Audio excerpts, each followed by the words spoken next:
Shalom, people. This is Brother Laws coming at you with another video. Back in 2020, all throughout the earth, mysterious monoliths were appearing all over the planet. Many people stated that these monoliths resembled the monolith that was in the Hollywood movie 2001: A Space Odyssey, in which an alien race delivered a monolith to mankind with writing on it with instructions on how to save itself.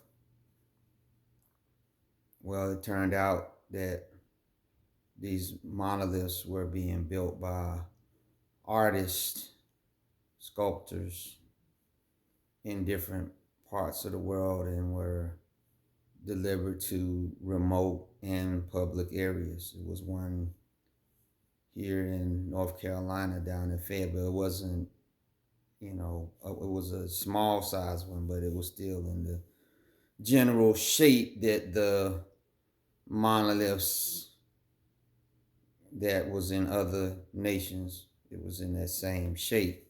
So this was a coordinated effort.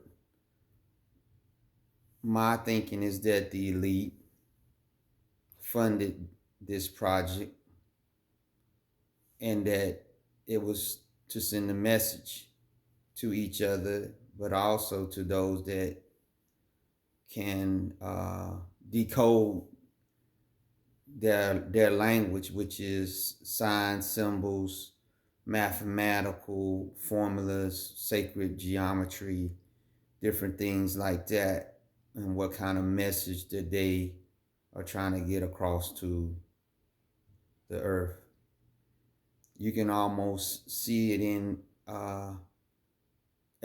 everyday things when you're driving through a city and you see certain kinds of buildings and certain configurations, and even labeling on different packages, different signs and symbol shapes that harken to a long ago or seemingly long ago era before man came into existence, when there was war in heaven and Satan and his angels that had rebelled, fought against the Most High and his angels, and Satan was kicked out to the earth along with his angels. And he's never lost the desire to get back to that place. And his desire is to get back to the place that he left, and he wants, or rather needs, others in allegiance with him for his wicked plan of conquering Yah in heaven, even as crazy and fantastic as that is, but that he uses signs and symbols among his followers to show that the dream of doing this is alive. And monoliths is just one of the tools that he uses to communicate this desire to once again get up into the third heaven and destroy the Most High and all those that follow him. As fantastic as that may seem, there are people that are in allegiance with the devil to do that. So the last time of note that I seen that one of these monoliths was sighted was in a place in Hawaii called Oahu. This is the article right here. Santa Monica Observer. Hundreds of witnesses on Oahu see large blue monolith hover, fall from sky Tuesday night, December 30th. FAA notified after large blue UFO seen above Oahu appeared to drop into ocean. Said here, multiple witnesses reported that they saw. I'm going to say it because it was a typo here. They saw a large blue monolith shaped UFO in the skies above Oahu. The aircraft, if that's what it was, appeared to drop into the ocean. This would make it an unidentified submergible object, or USO, rather than a UFO. However you designate it, the sighting was one of the clearest and most well-documented mass UFO sightings in years, and paranormal types were all over it. UFO lives matter, tweeted one. Others noted that it was a perfect ending to a unique year. The sighting happened about 8:30 p.m., reports NBC News Ohio. There were multiple videos of what appears to be a glowing oblong mass both in the sky and in the water, said NBC 12 Ohio. Officials from the Federal Aviation Administration reported no aircraft incidents or accidents in the Leeward, Ohio area at the time. Multiple witnesses reported seeing a large blue object fall out of the sky and into the ocean. Skip down.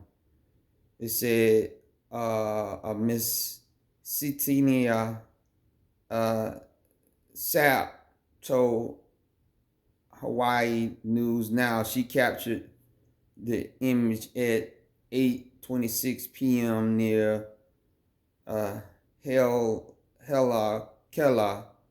Avenue in Nanakula. Not long after, a woman named Mariah spotted what looked like the same object passing over Princess Kahuna Estates. An unidentified flying object spotted in the evening sky over Lila, Ohio, prompted witnesses to call 911 on Tuesday. The sighting appeared around 8:30 p.m. There were multiple videos on what appears to be a glowing oblong mass, reports the CBS Evening News. There have been numerous sightings of obelisks in 2020, starting with a silver monolith about 10 feet tall and 3 feet across in Utah's Red Rock Desert. That monolith disappeared one night, reportedly dismantled by a mysterious crew of men in black who took the triangular metal monolith apart in pieces and drove it off in a truck. Since then, monoliths have been reported in California, Romania, and the UK. Some have suggested that they are scout craft for alien civilization. We have also reported on monoliths NASA have photographed observing the International Space Station and on the Martian moons, the Imos and Phobos. None of the 2020 monoliths have been adequately explained. And that's the end of that article. As I stated, this is nothing more than, I believe, Hasatan or Satan through his followers, his true believers, putting out a message that the tower is almost ready. The tower is almost ready. So we want to speak on that tonight. The tower is almost ready. And we want to come out of the book of Genesis. We want to start with the book of Genesis. And we're going to talk about the Tower of Babel. If you go into what they call the Fertile Crescent, Mesopotamia, which is Iraq and Iran, you'll find these things called ziggurats. That's what the Tower of Babel was. It was a ziggurat. It spiraled up to the top, but it spiraled into the shape of a.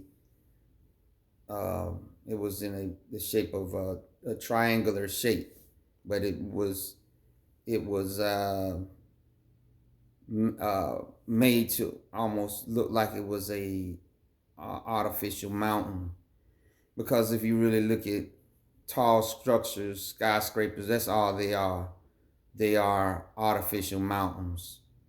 There's a reason behind why Yah really didn't want his people to deal with cities that tall structures and different things like that, as we were going to see, a lot of times are built as a sign of rebellion against Yah, and we're going to talk about that. Let's get into the word. Genesis 11 chapter, starting at verse 1, is where we're going to start. And it's stated, the whole world was of one language and of one speech. And it came to pass as they journeyed from the east, that they found a plain in the land of Shinar, and they dwelt there, which is the Fertile Crescent, the area of Mesopotamia. In verse 3, and they said one to another, go to, let us make brick and burn them thoroughly. And they had brick for stone, and slime they had for mortar. And they said, go to, let us build a city and a tower whose top may reach unto heaven, and let us make a name, lest we be scattered abroad upon the face of the whole earth. And the Lord came down to see the city and the tower, which the children of men builded. And the Lord said, behold, the people is one, and they have all one language. And this they began to do, and now nothing shall be restrained from them which they have imagined to do. Go to, let us go down, and there confound their language, that they may not understand one another's speech. So the Lord scattered them abroad from thence upon the face of all the earth, and they left off to build the city. Therefore is the name of it called Babel, which became Babylon later, because the Lord did there confound the language of all the earth, and from thence did the Lord scatter them abroad upon the face of all the earth. And as I stated, the tower is almost ready. Now, we know that after they had got off the ark, the commandment from Most High was that they were to spread and repopulate across the earth. But in a sign that within a few hundred years, the rebellion was already starting to take hold of mankind again, it said that as they basically stayed in that general area of I think Mount Ararat was supposed to have been Turkey. Some people dispute that, but that just say, because Turkey is still considered to be part of the Middle East, but that just say for the sake of saying that it is in Turkey, Mount Ararat, that they kind of stayed in that general area and they didn't venture out, but that they wound up in the plains. And at that time, I'm thinking that there wasn't the desert conditions that are there in the Middle East today. It was that it was named the Fertile Crescent for a reason, and that in their rebellion, eh, that somehow through the communication with the fallen angels again, because we know that in Genesis 6 it said that the sons of Yah, which were the fallen angels, which were the watchers that Yah had uh, commanded to watch over Adam and Eve and mankind, how they had fell and started sleeping with the women and producing these chimera, half angelic, half human, half animal, half human, and how the flood destroyed, so that somehow these people came in contact with these angelic. They came in contact again with satanic principles from Satan of rebellion against Yah. Therefore, that they stated that's not spread across the earth like Yah commanded us, but that's build a city and that's come together. At least we be scattered across the earth because we have a plan together that, along with the angelic help that we're going to get to start building this magnificent structure on the plains of Shinar, we're going to be able to help Satan carry out his plan to get up into heaven and pull Yah down, and we can kill him, and then we won't have to worry about him destroying the earth with a flood again. If we can get up into heaven and pull him down and put Satan on the throne, then we can do what we want. And I think in one of the apocryphal books, and I'm just gonna be very honest, I'm not very well versed in the apocryphal books like I guess I should. I'm really trying to get more in depth out of the 66 that I know of, because I know it's more that I can mine out of those than what I did when I had a mindset before I was awoken. So forgive me if I can't quote the right books out of the Apocrypha, but I think it was in one of the Apocrypha books that it stated that they felt that if they could get to a certain place in the tower, they could start shooting arrows supposedly up into the sky and kill Yah. It could be, I think it was really probably a little bit more sophisticated than that. If you and without getting off too far into this subject, I'm thinking about the stargates that throughout the Bible you can read in certain places that you see angelic activity. I can think of uh, what was called Jacob's ladder.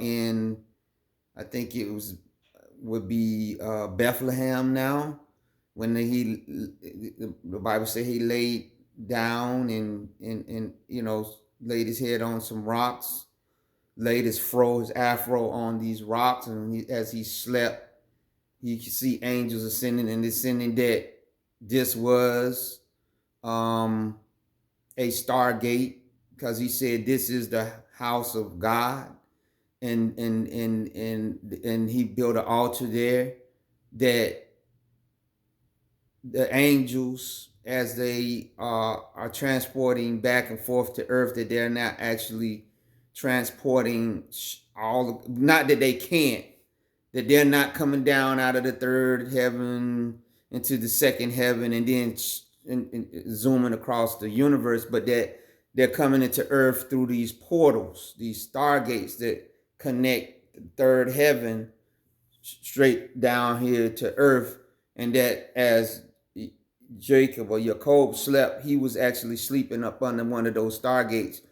Jerusalem is another place, the altar. When you see David, when he seen the angel with his sword drawn, and he was getting ready to destroy Jerusalem, that it was over the threshing floor of Ornan the Jebusite, and that David said, "Oh, this is the place where Yah, his has direct access from heaven down to mankind or to his people." And so that's where he built the altar, so that the altar where they sacrificed the animals was a stargate, because the Bible said that the sacrifices were burned, was a sweet smelling aroma in the nostrils of who? Yah. He's still up in the heavens, but because of the stargate that connect third heaven to that spot, the aroma goes up to him. Now Yah doesn't particularly have to have a portal to connect with us, but there are specific places that are called seats where Yah's presence is probably more evident than any place. And so it is the same with Satan. He has certain places that are in direct connect with him, like the Vatican is a good place. And that's why you probably see so many volcanoes around Italy, because it is a place that probably has different portals from the underworld, where different spirits can rise up and get into this realm. So I believe that Shinar, the place where the Tower of Babel was one of those gates that the spirits that probably gave them the technology in order to build these monoliths, this tower, right? To say, let's put this there, and that through occultic magic or through some kind of technology that they were going to try, or Satan was going to try, because he has to have the agreement of mankind. And since most of mankind was there, that if he could get the agreement of them, he wouldn't necessarily be able to get up there, but the rebellion would pretty much have shut Yah off, and Yah would have had to just wipe them out again, like he did at the tower before the flood, and destroy the tower and destroy them, and that would have been it. But of course, Yah wasn't gonna have that, and we understand what he did. He confounded their language, and they stopped off, because Yah didn't want to do that. He said he wouldn't. He wouldn't destroy the earth again with a flood, but next time we would be with fire. But it wasn't that time. And so Yah did what he said. I have to stop them, because if I don't, whatever they plan to do, they're going to do it. And then nothing will be withheld from them. And then I'm going to have to do what I'm going to have to do. I'm going to have to destroy all of them. And so as they left off and they spread out, and we have a message we're going to talk about later dealing with languages. They left off because as they were speaking what they thought was the language that they had been speaking, actually they wasn't speaking that language. They were speaking the language that Yah had put in their tongue and caused their tongue, when they were speaking to the same person they might have been speaking to a minute before, what their tongue was saying was in their mind was the same thing, but what that person in front of them was hearing was something totally different. But the idea of the tower, of building the tower to help Satan get, and the towers represented the mountain in the size of the north that Satan wanted to get back to, because when you read in Isaiah, he said, "I shall be on the mount on the mountain." And apparently, there in heaven there must be a mountain or someplace where Yah's throne might be, and that when Satan was ministering that Satan must have been in that mountain with the Most High, in that as he thought to rebel and get into that mountain and place his seat in the sides of the north, as he said, above the throne of Yah, that he got kicked out of that mountain, kicked out of the third heaven down into this planet, that the towers, the monoliths, the things that were constructed were a sign to all those that were in rebellion with him, that one day I'm going to get back to that mountain. One day I'm going to be able to pull Yah down. And of course, this failed, but he kept the idea fresh in these people's mind, so that they kept recreating these towers, these monoliths, wherever they went, as Yah spread them out because of their language. People start collecting together that spoke the same languages, and then they went out into the different areas according to the brothers. Japhet went into European places.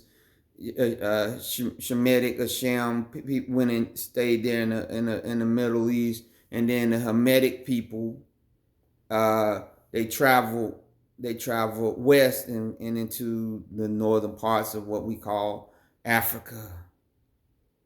And when they settled, and some, because the earth at that time had not parted, it was still a landmass. The dividing of the continents hadn't started until after mankind was divided by languages, and immediately, I believe, that's when we see the ice age that came, and how the all that water that had covered the earth, how some of it receded, but the rest of it, I believe, through Yah allowing it to freeze. Some believe that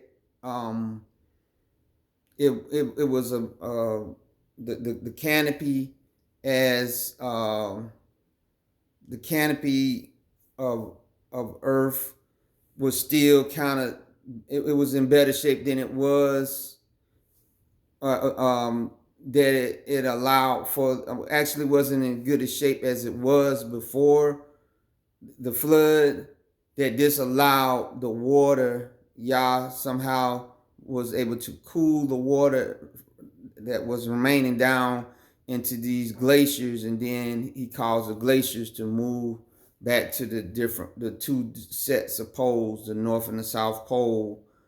And as these glaciers moved, it cut the continents, and split them in half. And so that before this happened, that some people were able to get over into the Americas, because it was one landmass. It was one landmass, and then mankind was separated, because then what you find is that there were pyramids that were built around the same time as other pyramids were being built, because these people went out, but the thought of rebuilding the tower was still in their mind. And the pyramids was a sign that one day we're going to help our God to get back there. This is their sign.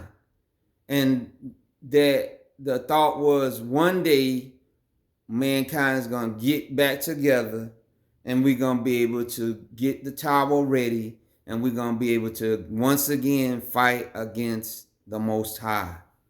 And that has been the mystery of iniquity, that throughout all ages, Satan's gospel has been the gospel of, we're going to make it back. We're going to rebuild the tower.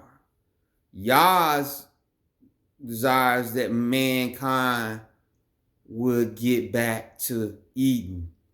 That they would get back to Eden through the what? Tree. But the tree would not be the tree of life. The tree would be the tree that our Hebrew Messiah, that he was crucified on. That's how mankind got back to Eden, because Eden had the tree of life, and it stated that if man would have ate off of that tree, he would have lived forever.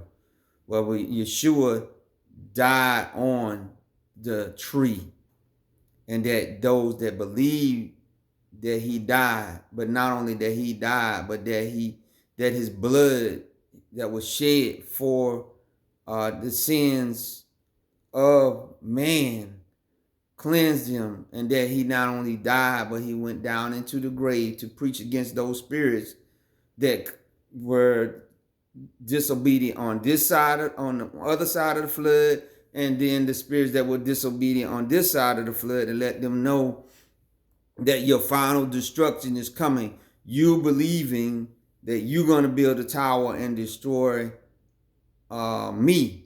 But I'm here to let you know that I know your plan, and I have one up you, because now I'm going to be able to help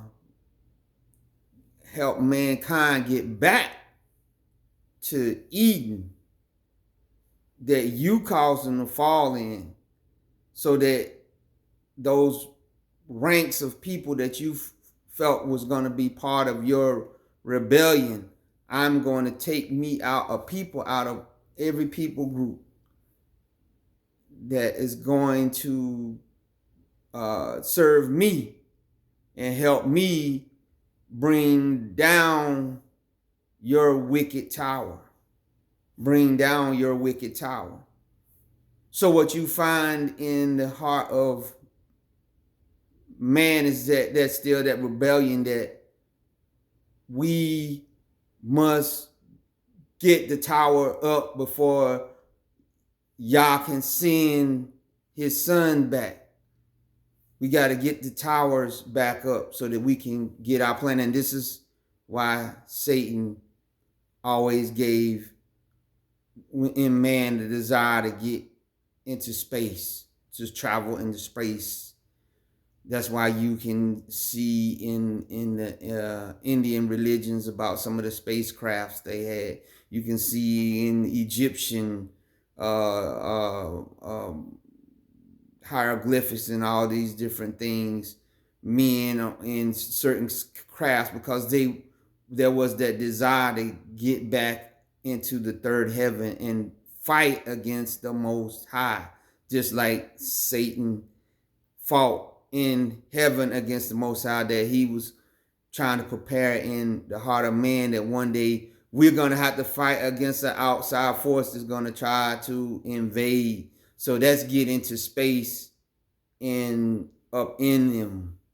That's why you can go down into South America and Central America, in the Mayan pyramids, and in the Penapuchu, I think it is, in South America, and these high mountains where they got the kings, these king priests, and drawings on these walls, and they in some kind of funny looking space, looks like a spacecraft. And how when you read in the Apocrypha, how it the book of Enoch, rather, where it talks about how Enoch was in some kind of craft, that an angel in him was going around and showing them different things, so that we understand that this angelic technology is not only was not only for Enoch and the good angels, but also that the bad angels were giving mankind some kind of technology to try to get them up to that area in the different stargates, or even just try to get into different planets or whatever, and try to get into heaven to fight against the Most High. This thing is deep. They're already discovering that probably mankind is just trying to catch back up to some of the technology that was on the other side of the flood. That some of the different artifacts and things that were created that probably on the other side of the flood is so much more advanced than what we have, that we just kind of catching up. Because if you really look at the pyramids that's all over the world, somehow, some way, all of them were built on a magnetic ley line of Earth, and that if you draw these maps, this is why you know the Earth has to be round, because they say if you draw the ley lines throughout, you can see how they connect, just like some kind of cell phone tower grid throughout. That these pyramids were not necessarily built as burial chambers for kings. They might be that have ended like that, but that these towers were actually built as some kind of communication or relay of energy. We know that Tesla and others thought on that, about transmitting energy through the air way before, what we got today, and that they got that through meditation and communing with fallen spirits. So that it was as it was with the tower, so it has been that if you wanted to get any kind of advanced technology outside of the Most High giving it to you, that you could commune with these spirits and they will give you this kind of technology, but it would be at a price. The price would be you need to use this technology to rebel against Yah. And so that after these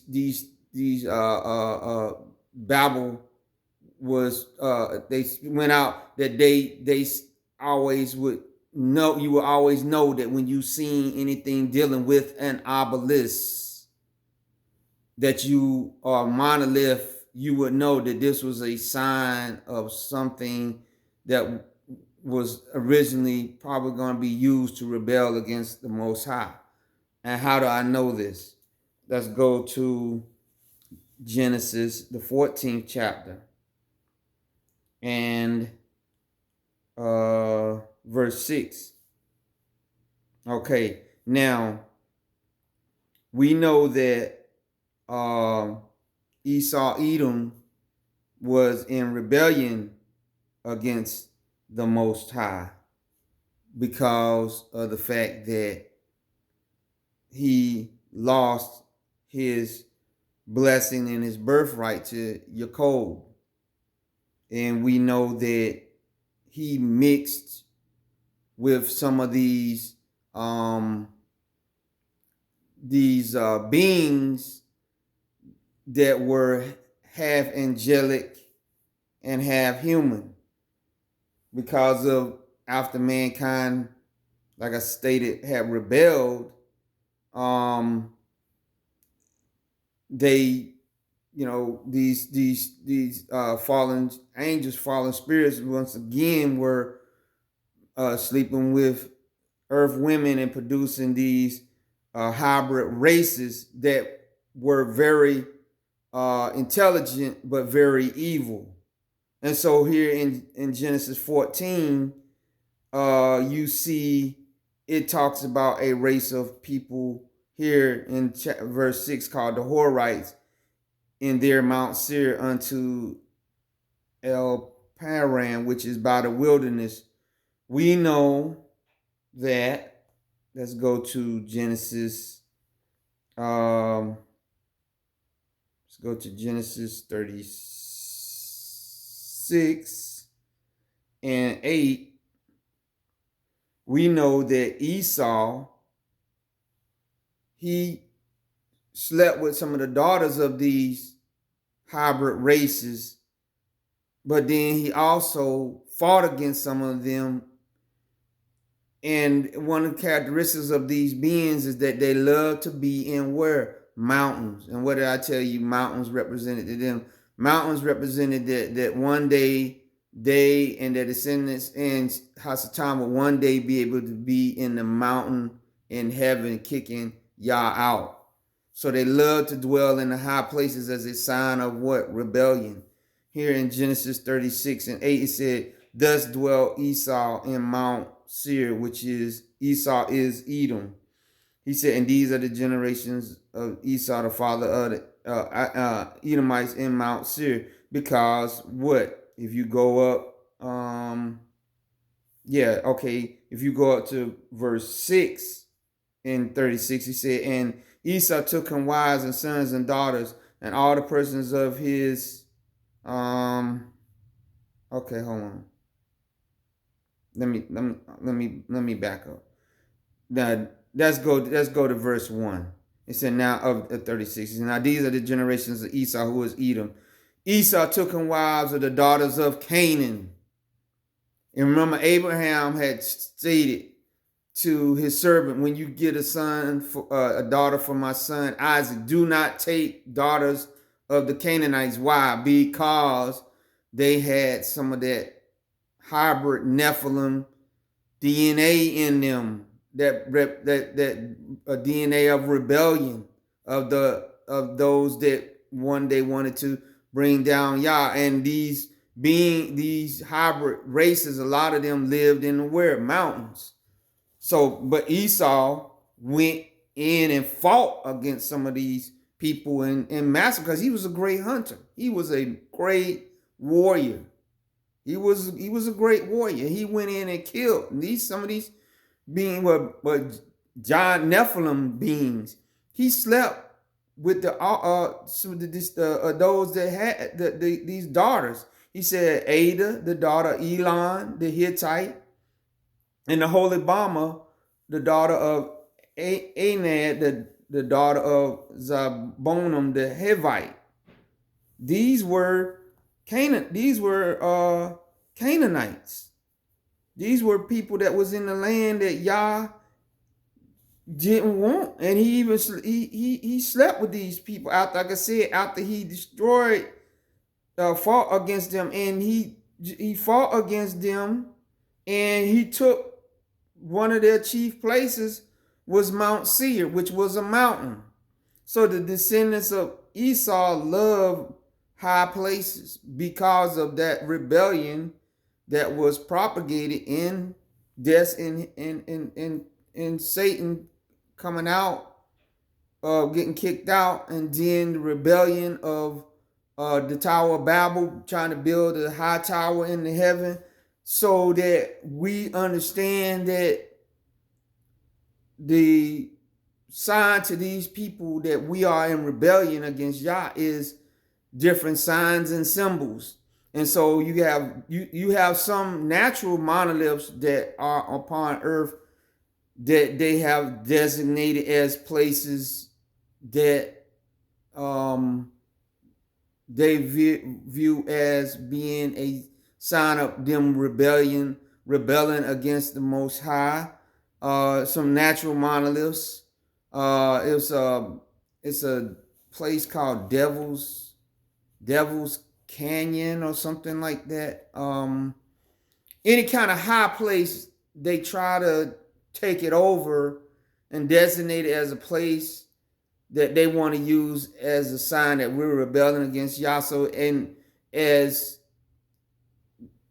mankind got better technology to build taller and taller buildings, these buildings in many ways were being built not just for space, because they were in the cities, which is again a sign of rebellion against the Most High, because he really didn't want man to be in these cities where he would have to build up. He wanted a man to scatter out. He wanted them to just scatter out.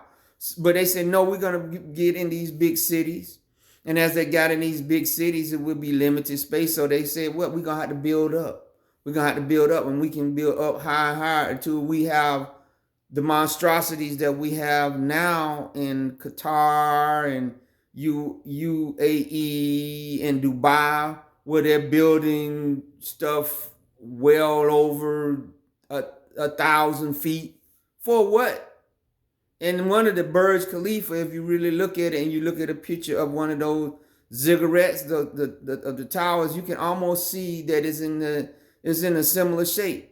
Now understand that do you even have enough people living in your country to fill all those rooms in these buildings?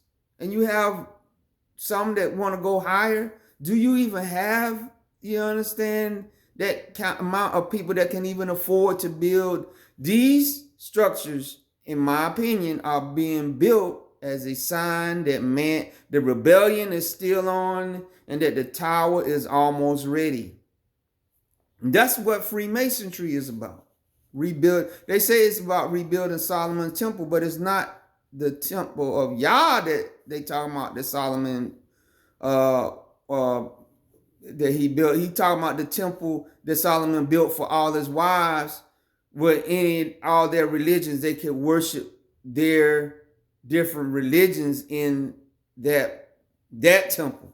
That's the temple that they want to rebuild. And that's what the Tower of Babel represented. At one time, all mankind was one until Yah confounded their language and they parted apart.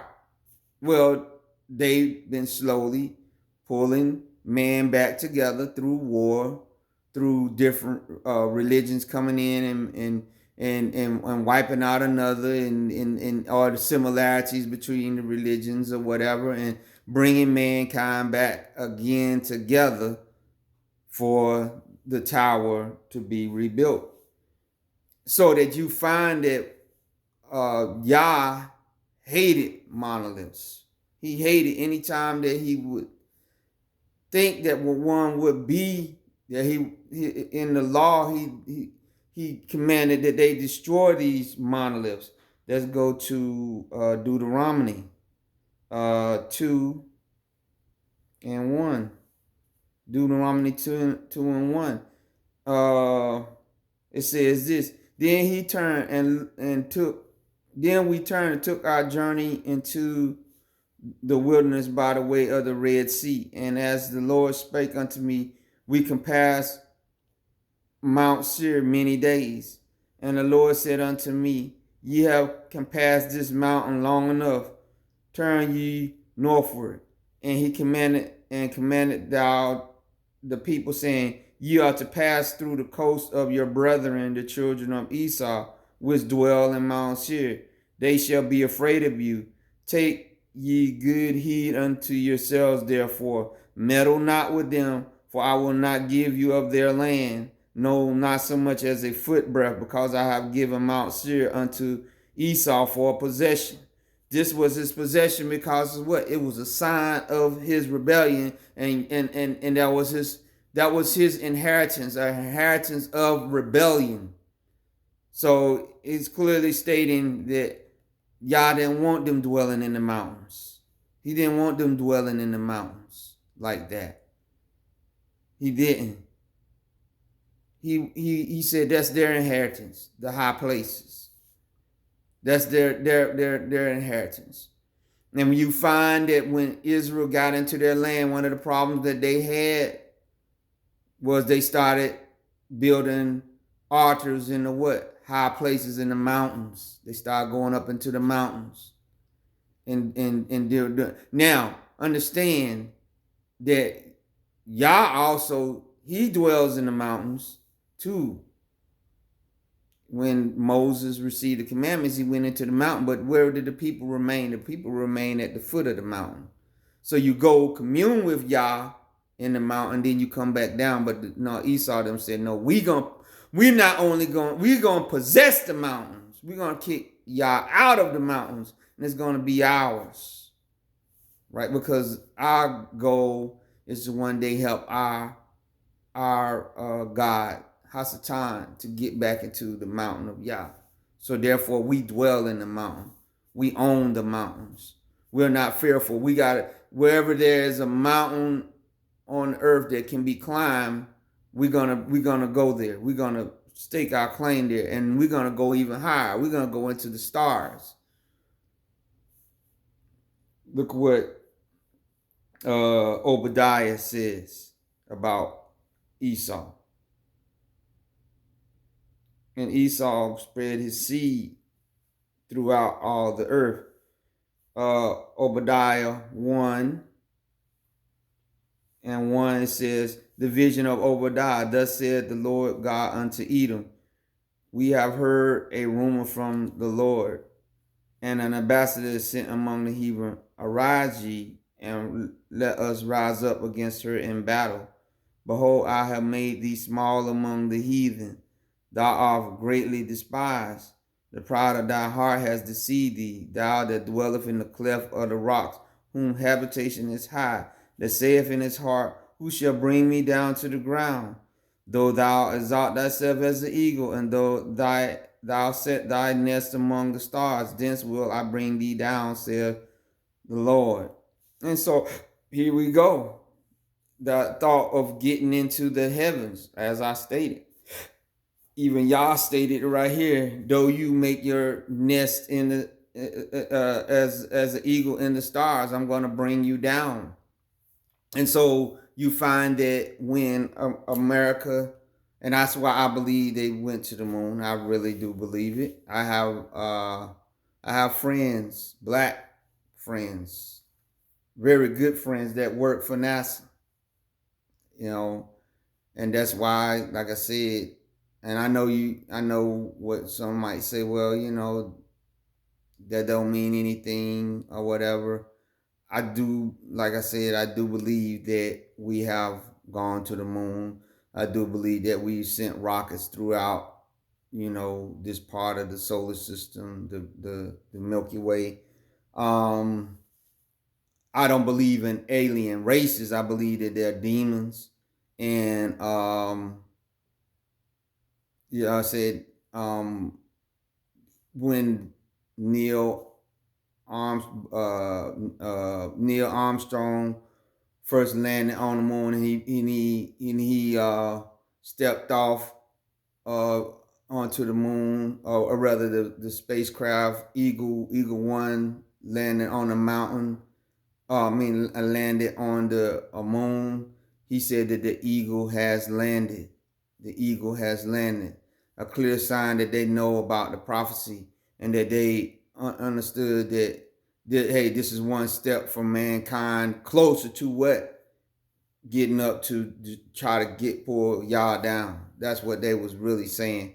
Because I think Neil Armstrong, I think they said I want to say that the American flag that he played was from his Masonic lodge, that he was a Mason. And remember what I said about the Freemasonry is nothing but a Tower of Babel worship, that one day we're going to rebuild the tower.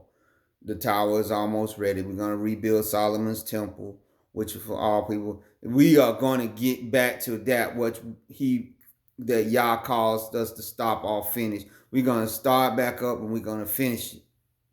And that's what they're trying to do. That's what the appearance of all these monoliths all around the earth was, as a sign, hey, the tower is almost ready. Why? Because the implosion of this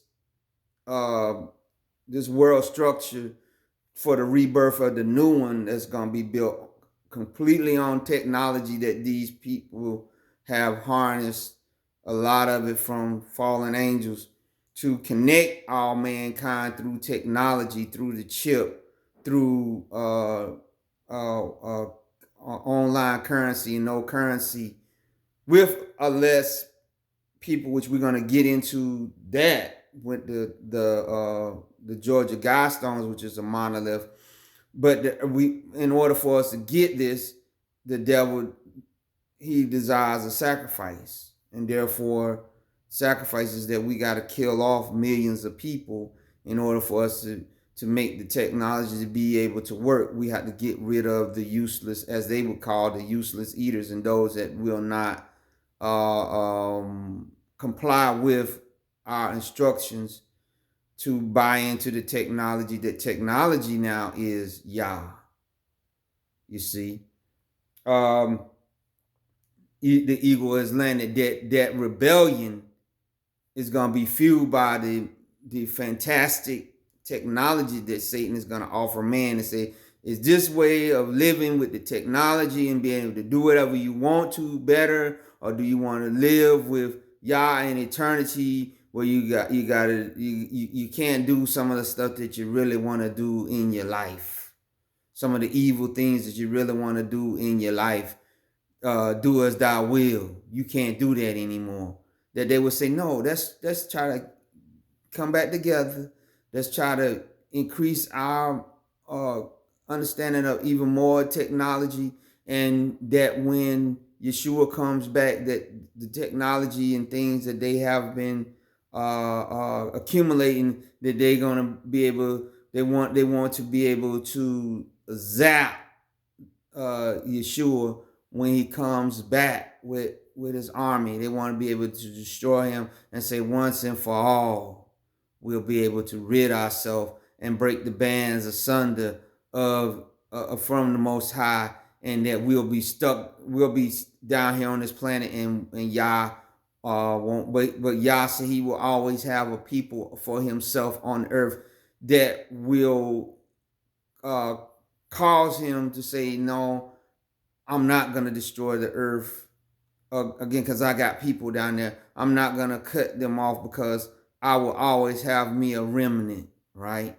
And they're going to come, they want to come after that remnant. They want to destroy that remnant, right? And so we that rebel against their signs and their symbols that don't have anything to do with their building of their wicked tower. We don't have anything to do with them doing that. And because of that, they don't like that. Okay, so let's go to um let's go to Zephaniah and 1 and verse 12. And it says this, and it shall come to pass at that time that I will search Jerusalem with candles and punish the men that are settled on their leads, that say in their heart, the Lord will not do good, neither will he do evil. Therefore their goods shall become a booty, and their houses a desolation. They shall also build houses, but not inhabit them. They shall plant vineyards, but not drink the wine thereof. The great day of the Lord is near, and hasteth greatly. Even the voice of the day of the Lord, the mighty man shall cry there bitterly. That day is a day of wrath, a day of trouble, a day of distress, a day of wasteness and desolation, a day of darkness and gloominess, a day of clouds and thick darkness, a day of the trumpet and alarm against the fenced cities and against the high towers. I will bring distress unto men. They shall walk like blind men, because they have sinned against the Lord, and their blood shall be poured out as dust, and their flesh as dung. Neither their silver nor their gold shall be able to deliver them in the day of the Lord's wrath, but the whole land shall be devoured by the fire of his jealousy. For he shall make even a speedy riddance of all them that dwell in the land. Notice what he said. He said it's a day of trumpet and alarm against the fenced cities and against the high towers. Against the high towers. So this is what I'm saying. Did Jerusalem have high towers? Yes, they did. Did like I stated, but for the most part, Yah wanted his people to be spread apart. There was something about city life that Yah just, I guess, just didn't like, and he just told them to spread out. Remember, um, Yeshua spent most of his time away from the. Now he did live in Carpenine, but after a while we found when he started doing his ministry, he was found a lot of times in the wilderness, in the Judean desert, in Samaria, in the Gadarenes, Galilee of the nations. Yeah, he was, Cana. he really didn't like going into the cities as much. I'm talking about the major cities, Caesarea Philippi, all those places he went, but a lot of times, you know, the crowds there would be so, he would like to get out into the wilderness like he did with the when he fed the people with the loaves of bread and fishes. And so that we are living in a time where the cities, for the most part, is not a good place to be with this pandemic that's going on, because it's like it's more concentrated because there's so many people packed in there, you know. And that's why when in England, when they was getting ready to do the shutdown, they said a lot of people was fleeing out to the countryside. They was fleeing out from London, from the cities. Why? Because that's not where you need to be. Yah said he gonna bring down these towers that they built. Remember the vision of Daniel when he said the rock that's cut without hands is gonna smash the toes of that idol. That the golden idol that Nebuchadnezzar built was over 90 feet tall of gold. He built it solid gold to try to show, no, my kingdom is gonna remain forever. I'm the head of gold. I'm gonna be just the whole body of gold. But no, Yah said that this idol is gonna be destroyed in all four phases of its inception, starting from the head of gold, silver, brass, iron, iron legs of iron, and mixed with miry clay. He's gonna destroy it, right? So the tower is almost ready, or at least that's what they think.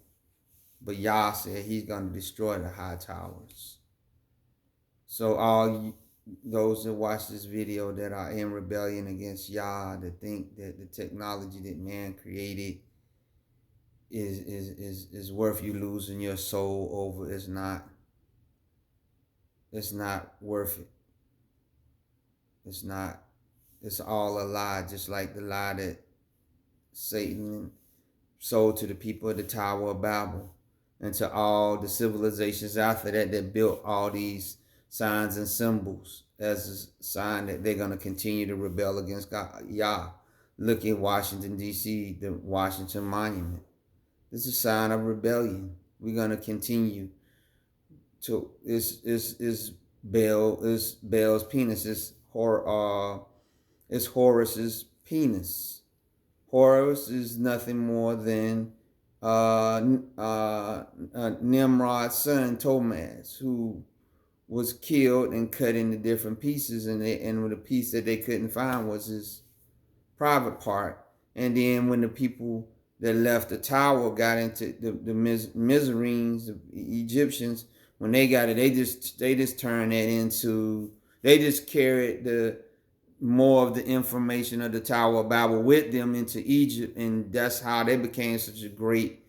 They refined the tower into the pyramid, and then the obelisk was the penis of Horus, and they was able to tap in with those fallen spirits and have a power that was unlike any other outside of what Yah was creating in his people.